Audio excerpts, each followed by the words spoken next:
안녕하세요 여러분, 피벤저스에서 캡틴 맡고 있는 배병기 원장입니다. 오늘 피벤저스 그 시즌 3번째 시간인데요. 아이언맨하고 헐크 원장님이 바쁘신 관계로 오늘 토르 원장님과 함께 좀 아쉽지만 좀 외롭게 진행을 하고 있습니다. 저희가 얼마 전에 여드름 모델 구인을 한다고 글을 올렸었는데 많은 분들이 너무 감사하게도 많은 관심을 보여주셔서 저희가 심사숙고 끝에 한 분을 모셨습니다. 인사 부탁드리겠습니다. 네, 안녕하십니까. 저는 대구에 사는 21살 장호철이라고 합니다. 제가 되게 궁금한 게 저는 사실은 저희 이제 채널이 구독자 수가 썩 많지가 않아서 혹시 423TV를 언제 어떤 경로로 구독하게 되셨는지. 저는 한 달 반, 2달 반 전에 네. 그 피부에 대해서 너무 고민이 많아서 네. 유튜브에서 피부과라고 그냥 간단히 쳤는데 네. 423TV가 나오더라고요. 그래서 하나씩 보다가 네. 감사합니다. 이게 쉬운 일이 아니거든요. 대구에서부터 저희 지금 이제 스튜디오는 이제 서울에 있는데 감사하다는 말씀 드리겠습니다. 감사합니다. 그래서 오늘 일단 저희의 주제는 여드름. 여드름 보통 하면은 많은 분들이 이제 검색하시고 또 하거나 또 여쭤보는 게 화장품 혹은 뭐 연고 간단한 것부터 사실 치료해가지고 되면 좋잖아요. 돈도 안 들이고 뭐 가야 되는 수고도 덜기 때문에 보통 그런 스텝을 밟거든요. 그래서 본인도 혹시 그런 걸 해보셨는지. 네, 저는 SNS나 페이스북이나 네. 인터넷에서 이제 검색을 해서 많이 네.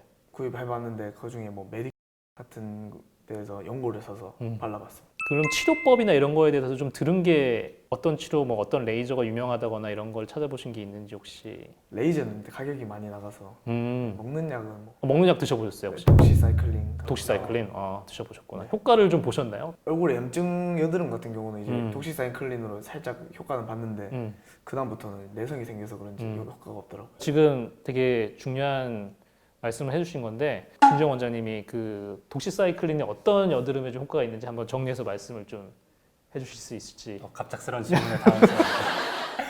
네, 안녕하세요. 피벤저스에서 토를 맡고 있는 김종입니다. 뒤늦게 인사를 드리면서 대화에 합류하게 되었는데요. 사실 이제 독시사이클린이라는 정확한 성분명까지 알고 계셔서 놀랐는데 그러니까. 여드름 먹는 약 하면 크게 두 가지 종류의 성분으로 생각을 해볼 수 있고 흔히들 로아큐탄이라고 알고 있는 비타민 A 유도체와 또 독시사이클린을 포함한 항생제 계열로 나누어 볼 수가 있고 사실 이제 드셨던 독시사이클린 같은 경우에는 지금 사례자분처럼 염증이 심한 경우에 단기간 염증을 완화시키는 형태로 사용을 할 수 있는데 마치 대본에 있는 것처럼 항생제 내성이라든지 이런 부분까지 짚어주셨는데 이론적으로 봤을 때 이제 3개월 이상 쓰는 건 권장이 되지 않기 때문에 일단 단기간 독시사이클린 같은 항생제로 염증을 조절한 다음에는 아무래도 추가적인 치료가 필요하다고 할 수 있을 것 같습니다. 사실 지금 이제 환자분을 봤을 때는 이제 저희가 보통 염증성 여드름이라고 하죠. 뭐 고름이든 아니면 이제 빨갛게 튀어나온 뭐 구진이 됐던 아니면 엄청 크게 잡힌 멍울처럼 잡힌 결절 이런 거가 됐던지 그런 병변은 사실 지금 거의 없으세요. 근데 화장품을 좀 바꾼다든지 아니면 먹는 약, 바르는 약을 하는 이제 시점은 주로 염증성 여드름을 케어하기 위함이에요. 염증성 여드름은 쉽게 말씀드렸듯이 뭐가 이렇게 툭 튀어나와 있을 때.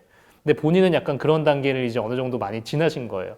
대부분은 이제 홍반, 붉은기가 많은 지금 상태시거든요. 그래서 염증성 여드름은 없어지고 그 이후에 붉은 여드름 자국으로 바뀐 거기 때문에 거기에 대해서는 사실 레이저 치료가 필요한 부분이에요. 이제 일관적으로 그런 경우에는 저희가 혈관 레이저라는 치료를 하게 되고요. 거기서 한 번 더 나가면 이제 파인 여드름 자국이 되는 건데 거기까지는 이제 아직 많지는 않으신 것 같고 그래서 이런 경우에는 사실 이제 화장품이나 이런 거에는 좀 반응이 떨어진다. 그런 걸 많이 서치하실 텐데 본인의 얼굴 이제 여드름 형태에 따라서 좀 다르게 생각을 해야 된다는 걸 좀 말씀드리고 싶고요.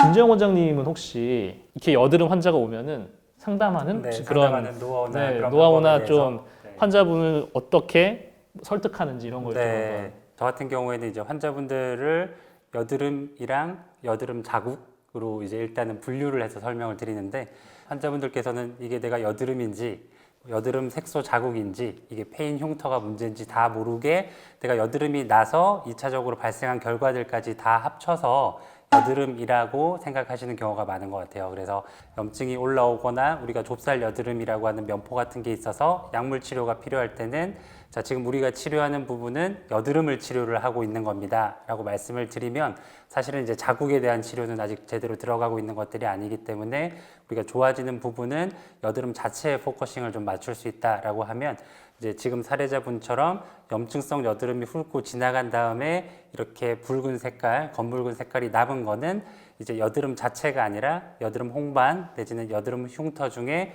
붉은색 자국으로 보고 그런 혈관성 붉은 자국을 치료하기 위한 혈관 레이저 치료를 권유드리고 있습니다. 그러면 아까도 저한테 물어보셨지만 대체 레이저를 몇 번을 해야 되고 그 다음에 얼마 간격으로 치료하면 내가 깨끗해질 수 있냐 이런 게 궁금하시잖아요. 네. 어느 정도 간격으로 치료하면 되는지 좀 설명을. 치료 간격 자체는 환자분들 케이스들마다 조금 다르긴 합니다. 예를 들어서 이제 사례자분 같은 경우는 피부톤이 조금 어두우면서 혈관이 있는 거고 얼굴이 새하얀데 혈관만 도드라지신 분 여러 가지 피부 타입에 따라서 접근하는 방식이 다르긴 한데 기본적으로는 2주에서 4주 사이에 한 번 정도의 간격으로 3에서 5회 정도 치료를 권장을 드리고 있습니다. 그래서 일단 지금 혈관 레이저에 대한 말씀을 이제 저희가 드렸고 여드름은 결국에는 자국을 치료하려면 여드름이 안 나야지 자국을 치료하는 게 의미가 있거든요. 여드름이 계속 나고 있는데 자국 치료해도 어차피 또 여드름 나면 또 자국이 되는 거니까 어쨌거나 여드름이 재발을 하지 않게 하는 치료를 해야 되고 여드름과 영영 빠이빠이 할 수 있게 저희가 또 여드름의 재발을 막는 치료를 또 해드릴 거거든요. 여드름이 재발을 막는데 이제 로아큐탄이라는 약 처음에 말씀하신 약이 이제 일반적으로 그렇게 많이 처방을 하는데 굳이 이제 복용하는 약을 드릴 필요는 없을 것 같고 광역동 치료라는 치료가 있어요. 광역동 치료는 여드름은 어쨌거나 피지샘에서 생기는 거거든요. 치료제를 발라서 피지샘의 개를 먹인 다음에 빛을 밖에서 슉 쏴줘가지고 피지샘을 딱 활동성을 낮추고 일부는 좀 파괴시키기도 하고 여드름균을 죽이기도 하고 이런 식으로 해서 제 경험상 보면은 그 광역동 치료를 한 2-3번 하면은 뭐 길게는 1년까지도 여드름이 많이 나지 않아요. 특별히 생활 습관에 변화가 있다거나 뭐 급격한 스트레스 아니면 뭐 화장 습관의 변화 이런 게 없으면 굉장히 오랫동안 유지가 될 수 있는 좋은 치료이기 때문에 2가지 치료를 할 예정입니다. 어느 정도 이제 여드름 본인의 이제 치료 방향에 대해서 말씀을 좀 드린 것 같아요. 그래서 염증성 여드름에 대해서는 약간의 그 재발을 막는 치료, 그 다음에 메인은 주로 이제 혈관 레이저를 통해서 붉은색 자국을 없애면 제가 봤을 때는 피부 미남으로 거듭나실 것 같습니다. 근데 얼굴도 제가 봤을 때 미남이신 것 같아요. 아닙니다. 저희가 이제 할 얘기는 드린 것 같은데 혹시 네. 저희한테 여쭤보고 싶은 게 있으신지? 담임 선생님이 학생에게 물어보는 아니 저희가 오늘 처음 만난 자리라도 조금 네. 이제 제가 괜한 질문을 한 것 같습니다. 네, 남자 3명이서 친해지기 쉽지 않네요. 환자분의 사연을 받아서 어떤 분이 저희가 하면 좋을지 사실 고르는 기준은 이 방송이 가지는 한계가 있어요. 저희가 3개월, 6개월 이렇게 걸리는 치료를 권해드리기에는 사실 좀 무리가 있거든요. 저희 방송의 특성상 이제 빨리 내보내야 되기 때문에 보시는 분들 중에 이제 지원하셨던 분들이 있을 거기 때문에 저희 죄송하다는 말씀을 드리고 이제 저희가 선정하는 기준은 사실은 치료를 했을 때 저희가 어느 정도 상대적으로 빠른 시간 안에 좀 치료가 되실 분을 사실 선정을 한 거라서 그렇게 좀 이해를 해주시면 좋을 것 같습니다. 환자분의 멋진 모습도 함께 기대해 주시기 바랍니다. 여기까지 사이샘TV 표현저스의 캡틴 배병기 원장이었습니다. 구독과 좋아요 부탁드립니다.